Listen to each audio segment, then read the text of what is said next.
But why do you sell a case? How? How do you earn money in Ganito selling yan, a case? Ako si problema Judge. yun eh. Ako si Ano Judge. problema yun? Ako si Judge, MTC Judge. Gusto ko ma-promote ako ng CA or RTC. Oh, Diba? promoted ka. Tapos may ganitong presyuhan, may ganitong bidding. Oh, magbigay ka ng 5 million pesos para ibigay namin sa iyo yung promotion mo. Diba? So, ikaw si Judge, wala kang 5 million pesos, saan mo kukunin yung pera mo? Ang gagawin mo, ibebenta mo yung mga hawak mong kaso. Kunyari, ikaw. What's up mga kababayan? News that matters here. Dito sa video natin ngayon ay ating panonoorin sina Sir Marlon at Miss Pam mga kababayan. Grabe na ang mga nangyayari sa ating bansa mga kababayan. Sapagkat kung matatandaan nyo nagkaroon ng bali-balita na open for sale ang mga posisyon sa loob ng Kongreso, no? Na ngayon nangyayari na din sa parte ng judiciary. Naku naman po, na paano magiging panatag ang mga ordinaryong mamamayan kung malalaman na pati ang mga judges nagiging bayad at nagiging kontrolado di umano nila Liza at Tamba na nakakapangilabot na grabe ang galawan ngayon, no? At hindi na makatarungan ito. Pero bago ang lahat mga kababayan, huwag niyo po sana kalimutan mag-like at subscribe para updated ka sa mga uploads ko araw-araw.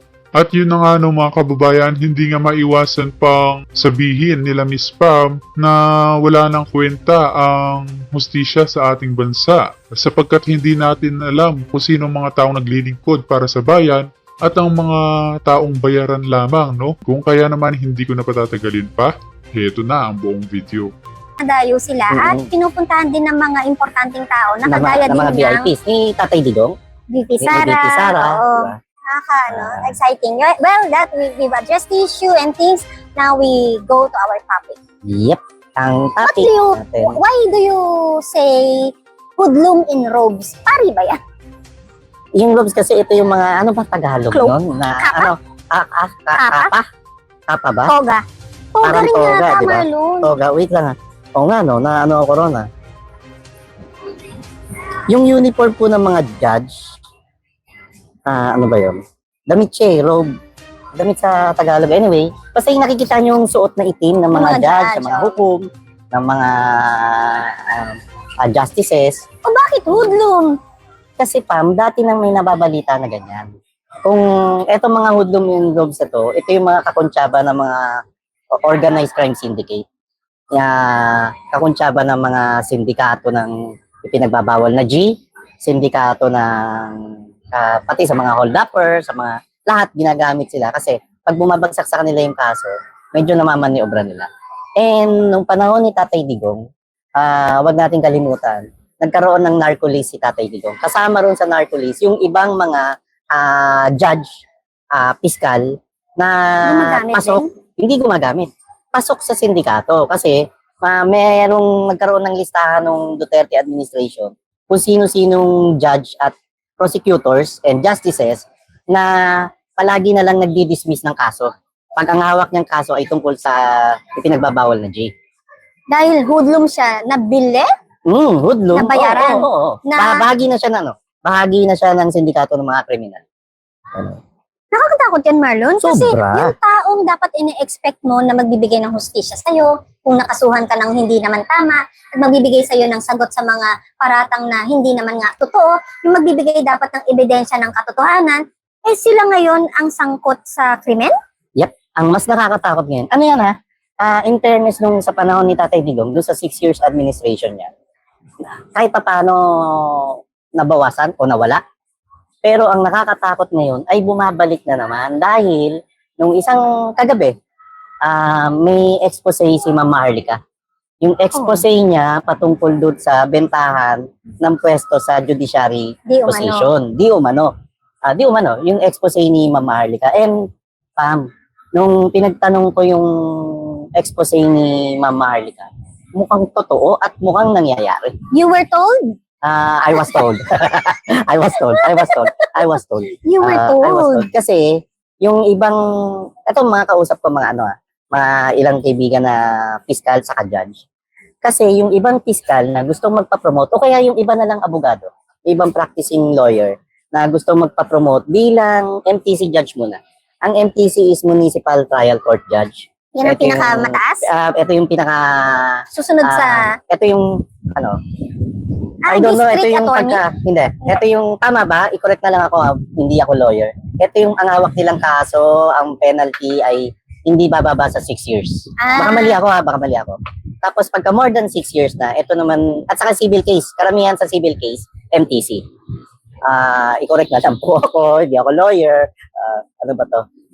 Tapos yung Pero kung maaari lang, no, mga kababayan, na ipasa itong penalty sa mga kurap, mga adik, sa mga gumagawa ng katampalasan sa bansa. Kung pwede lang, may pasa nga itong parusang buwitay. Baka sakaling umunlad ang bansang Pilipinas sapagkat natatakot na ang nakararami. Tulad ng mga ibang bansa, ng Saudi Arabia, ng mga Middle East, no, na kapag nagnakaw ka, putol agad ang kamay mo. Dapat ganun din sa bansa natin, ng matauhan ang nakararami. Lalo na ang mga politiko dyan. iba naman RTC judge. Yung RTC naman, ito yung sa mga criminal cases.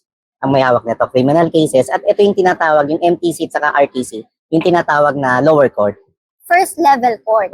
First level court. Thank you. Sabi thank you. ni Ron, Sabi ni Ron Jojin Passion. Yung first Local level judges. court. Yun. So, pag So, hindi na-resolve doon, itataas sa Hindi, regional? kunyari, may gustong mag-appeal na hindi pabor sa kanya yung verdict ng MTC or RTC judge. Tatakbo naman sila ngayon isasampa sa Court of Appeal. Sa Court of Appeal, doon naman didesisyonan kung may basehan yung kaso or wala na napagdesisyonan ng RTC o MTC judge. Tapos, kapag hindi pa rin favorable doon sa isang nasasangkot o isang respondent or complainant, pwedeng humabol na hanggang Supreme Court. Ang Supreme Court ang highest court of the land. Tama ba?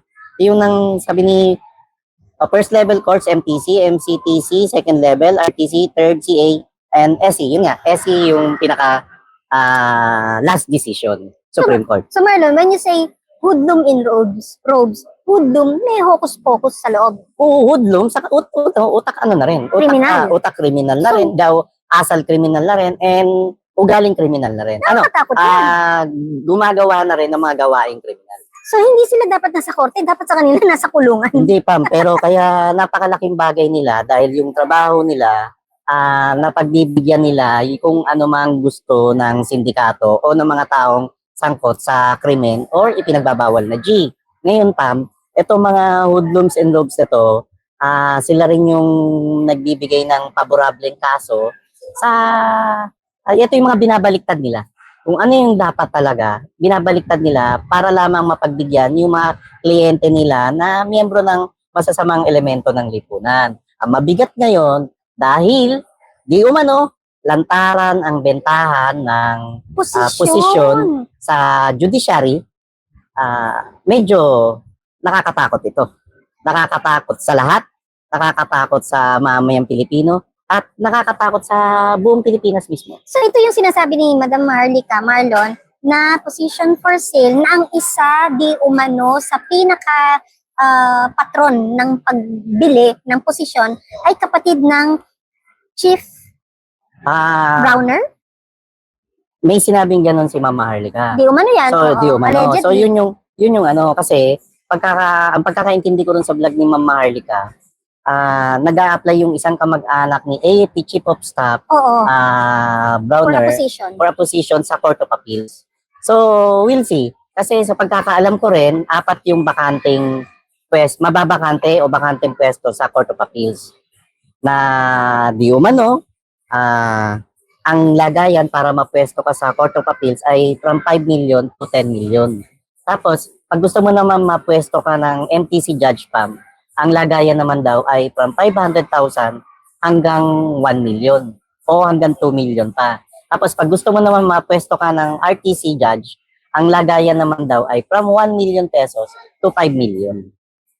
But these are big amounts of money, Marlon. And hindi lang yan, Mantakin nyo yun mga kababayan, no? Pira-pira na lang talaga ang mga posisyon ngayon sa loob ng gobyerno. Grabe. Paano uunlad ang bansang Pilipinas kung ganyan na lang lagi?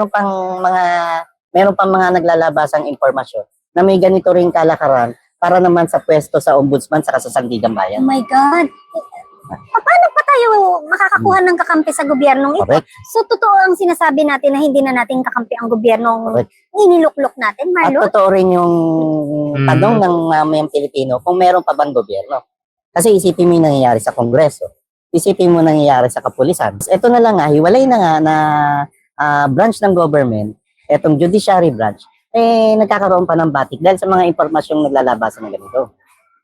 Diba? Akala ko ba, Marlon, nung winakwak nila ng issue, ang former ES Vic Rodriguez, na di umano ito ay nagbebenta ng mga posisyon sa gobyerno, ang isang solusyon dyan na sinabi ng isang back then the most influential political blogger, ang sabi dyan, ang solusyon lang naman dyan, tanggalin si Vic at aayos ang lahat. Bakit ngayon na inalis siya, ang naging go-to approach ng gobyerno ay for sale lahat? Una, nung pag-alis ni Atty. Vic, hindi, wala namang katotohanan. Na nagbenta na yung nagbenta talaga oh. ng posisyon si Atty. Vic kasi doon po sa mga nakabasa, bili po kayo ng libro ng Kingmaker book na iniakda ni Jerry veteran Lirio. journalist Jerry Lirio. Bili po kayo kasi kaya nila pinag-initan si Atty. Vic kasi yung listahan na ina-apply di umano na nire-recommenda ni First Lady Lisa Araneta Marcos ay hinaharangan na ni Atty. Vic. So, hindi totoong nagbebenta siya ng posisyon at ang totoo, hinaharang ni Atty. Vic yung appointment na mga nire-recommendang tao na alam ni Atty. Vic na hindi maganda yung karakter At record, at no? record, Mm-mm, di ba? mm-mm. So, tapos, kung tanong nung nawala si Atty. Vic, naayos ba? Hindi, lalong lumala. Lumala. At ito Sobrang patunay. lumala, Ito ang Marlon. patunay, Pam. Ito ang patunay doon sa report ni Ma'am Maharlika na ultimo sa pwestuhan sa judiciary position ay nagkakabentahan at ang malupit, Pam, ang pasimuno di umano rito ay mula sa Office of the President mismo. Mula sa, syempre, yung Office of the President ni umano na nagpapanimula, ibinababa yan sa mag-execute, which is now in the Office of the Executive Secretary. Oo, at dapat tong issue to sagutin ng direkta ni Executive Secretary Lucas Bersamin Dahil, kasi may mga lumalabas din na report. ES Bersamin, kayo na po sumagot. May mga lumalabas din na report na isang Involved. kamag-anak nyo raw ang pinaka-bagman sa ganitong klaseng kalakaran sa bentahan ng judiciary position na sana hindi totoo. at ang kamag-anak na to ay nandun din miyembro ng kanyang opisina. Kaya maganda sagutin to ni ES Lucas Bersamin, di ba? Para alam mo pa man nakakatakot. Dahil nga malakihan na yung bentahan ng posisyon sa judiciary. Yung ibang mga judge napipilitang magbenta ng kaso. Sandali lang, yung posisyon, Marlon, I get it why you sell it. But why do you sell a case? How? How do you earn money in Ganito selling yan, a Pam. case? Ako si Problema yun eh. Ako Ano si yung Judge. problema yun? Ako si Judge, MPC Judge. Gusto ko ma-promote ako ng CA or RTC. Oh, Diba? promoted ka. Tapos may oh. ganitong presyuhan, may ganitong bidding. Magbigay ka ng 5 million pesos para ibigay namin sa iyo yung promotion mo. Diba? So, ikaw si Judge, wala kang 5 million pesos, saan mo kukunin yung pera mo? Ang gagawin mo, ibebenta mo yung mga hawak mong kaso. Kunyari, ikaw, isang nagtutulak ng ipinagbabawal na G. Diba? Dapat kakasuhan Lifetime. lifetime na yung penalty mo, yung punishment mo. Mag-aareglahin mo na lang ako. Magbibigay ka na lang sa akin ng ₱1,000,000 para baliktarin ko yung kaso mo at ipapawalang sala kita. At yung perang ibibigay mo sa akin, yun naman din ang ibibigay ko pambayad doon sa nangyayaring bidding sa judiciary position di umano for sale. Ang daming pera, Marlon. Dami pam. Ito pa nakakatakot. Hindi naman negosyo. Bukod sa bentahan pa ng kaso. Yung iba naman, Pam, nagpapapinance na sa mga smuggler and lords ng mga ipinagbabawal na G. Ang nakakatakot dito, pag nagpapapinance na, maliit na pera sa kanila, 5 million, 10 million. My God. Chicken feet lang yan, di ba? Na 5 million, 10. Ang daling ibigay yan. O Judge Pam, ito pera, sige na, ibigay mo na yan doon sa Office of the President para makuha mo na yung inaasam mong pwesto. Pero ano magiging kapalit? Ang kapalit nun, lahat ng gusto ng Iparating, sindikato, lahat ng ng sindikato ng smuggling, saka sa ipinagbabawal na G, ikaw na yung ikaw na ang magluluto ng kaso niya pag naisampa sa korte mo. So Marlon, ano nangyayari? Itong mga in-appoint or inihalal ng tao na dapat ang kapalit ay paglingkuran ng mga otoridad na to, ang sambayan ng Pilipino, ay umuoo at sumasamba sa matataas na Panginoon na meron dyan ng mga sindikato? Totoo. So baligtad na ang panahon ngayon. Sobra nakakatakot na. Masyadong garapal yung nangyayari ngayon sa 3 branches of government na. Nung una, ang mga pinag-uusapan natin, executive and legislative lang. Sa mga cabinet members, yung smuggling sa DA, di ba? Yung, di ba, sa Bureau of Customs. Tapos, syempre, nakita naman natin yung mga moro-moro nangyayari ngayon sa mababang kapulungan ng Kongreso at ilang mga moro-morong nangyayari rin sa mataas na kapulungan ng Kongreso. Ito yung Senado. So, executive and legislative yun. Ang touch ngayon, ultimo yung judiciary, Pam. Yung judiciary na ayan na, may batik na naman, may batik ng korupsyon, may batik ng anomalya na sana hindi totoo. Marlon, may sosoplakin Oh, tayo sa sige. comment, no? Balikan ko Ano lang. sabi? Sabing ganyan. Saglit lang po. Nawala. Sabi niya, Sabi ni Joanna Marie Ilanan, puro kayo di umano. Allegations nawala na naman. Without proof, evidence, those are all speculations. You should be ashamed of yourselves. Very obvious kayo. Be a little bit more circumspect. Get out of our channel. Bobo ka. Why do we use di umano and allegedly is because bobo ka. Kung hindi mo magets yun at hindi mo maintindihan, umalis ka sa channel dahil boba ka. mayaman Black. na yan, Pam. Mayaman na yan. Binilak ko na. Mayaman na yan. Hindi na Sometimes, naiintindihan oo, namin. di Hindi niya na nagigets, naiintindihan okay. yung predicament natin. Ano ba gusto niya mangyari? Gusto niya maging derechahan yung akusasyon natin para mapahamak na natin sarili natin. Oo, Tayo, tinatalakay Baba nga. natin ang issue to. So, kayo na po bahala mag-analyze kung gaano kabigat itong mga ganitong klaseng sumbong, ganitong klaseng impormasyon, at ano magiging implication nito sa atin bilang mamayang Pilipino at bilang bansa. So meron akong tanong, Marlon. Hmm. Itong isang hearsay witness na may nickname na I was told, Aha. si Guban, Si Jimmy Guban. is this likely a case for sale? Hindi malayo. Baka siya mismo. Yan na yan. Pero Marlon, kasi convicted na ito ng lifetime Yun nga imprisonment. mabigat, Pam. So- Doon tayo, tingnan mo pag pinagkaiba ni Jimmy Guban. Ikumpara na lang natin si Jimmy Guban sa isang agent, Jonathan Morales. Etong si Jimmy Guban, unang-una dumaan na ito sa pagdinig. Very recent lang, nung